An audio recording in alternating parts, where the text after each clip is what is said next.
Ranking Member Buck, other distinguished members of the committee, thank you so much for providing me the opportunity to be back in front of this committee to testify about my experience with forced arbitration. 4.5 years ago, on July 6th, 2016, I jumped off the cliff all by myself, and I sued my boss, former Fox News chairman and CEO, Roger Ailes, for sexual harassment. It was the biggest decision of my life. Once public, the story ran like wildfire all around the world.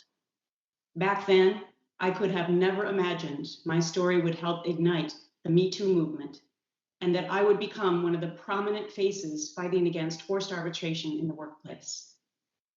But here's what I found out. Courage is contagious, and the cultural revolution we're still experiencing is long overdue. The first step for me was telling the truth. The next step was to passionately work to change the system for all women and men across our country. So I've spent much of the last 4 years walking the halls of Congress, encouraging legislators to take real, meaningful action to help workplace harassment victims, to take the issue out of the shadows of secrecy. In December 2017, I proudly joined legislators from both parties, Congresswomen Bustos and Stefanik, and Senators Gillibrand and Graham, to introduce the Ending Forced Arbitration of Sexual Harassment Act. In February 2019, the bill was reintroduced in the House. And here we are again with the new Congress, and here I am again talking about my bill and forced arbitration, because quite honestly, I truly believe that this legislation will change the landscape of the American workplace, retaining women and people of color, while at the same time making it safer for everyone. So why is this bill so important to me? Because it's actually not about me.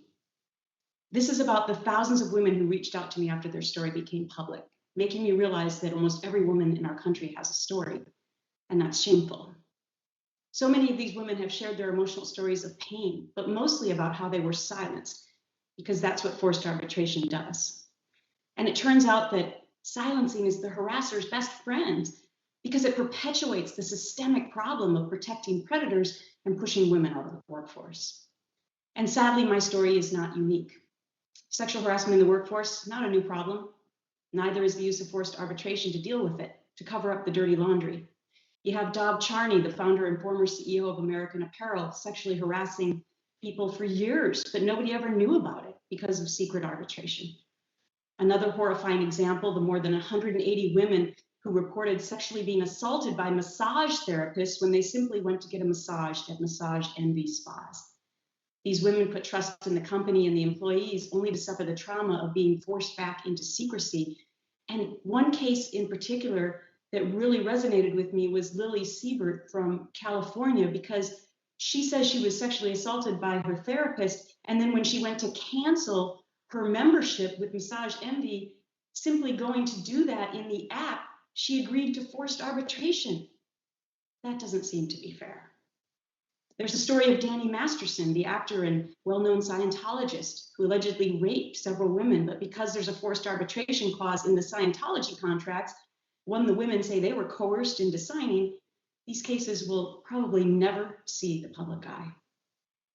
It's impossible to know exactly how many women have faced this kind of situation, but you just heard from the other witness, 60 million Americans have these clauses in their employment contracts, and by 2024, 80% of the private sector non-union workers will be forced into arbitration. That's why I aim to change this. My going public opened the floodgates to shed light on a pervasive epidemic. Weinstein, Cosby, O'Reilly, Moonves, Matt Lauer, Charlie Rose, Mark Halperin, so many more. Since my movement started, I've helped states to pass these eradicating arbitration laws as well. But here's what's happening when those laws go to be tested at the state level. The judges feel compelled to honor the federal law. And so they're still putting these cases back into arbitration. I want to leave you with this and have you understand just for a moment what it feels like to have the courage to come forward, because this could be your wife, your daughter, or your granddaughter. A woman finally decides to go to HR to complain.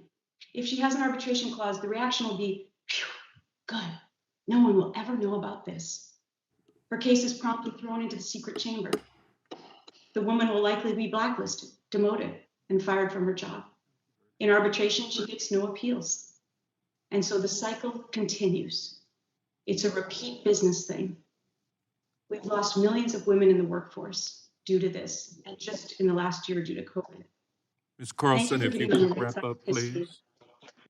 Thank you to the brave members of Congress from both sides for drawing a line in the sand, because this is not partisan. This is apolitical. And it's my great hope that we can get something done that's bipartisan to help women in this country. Thank you.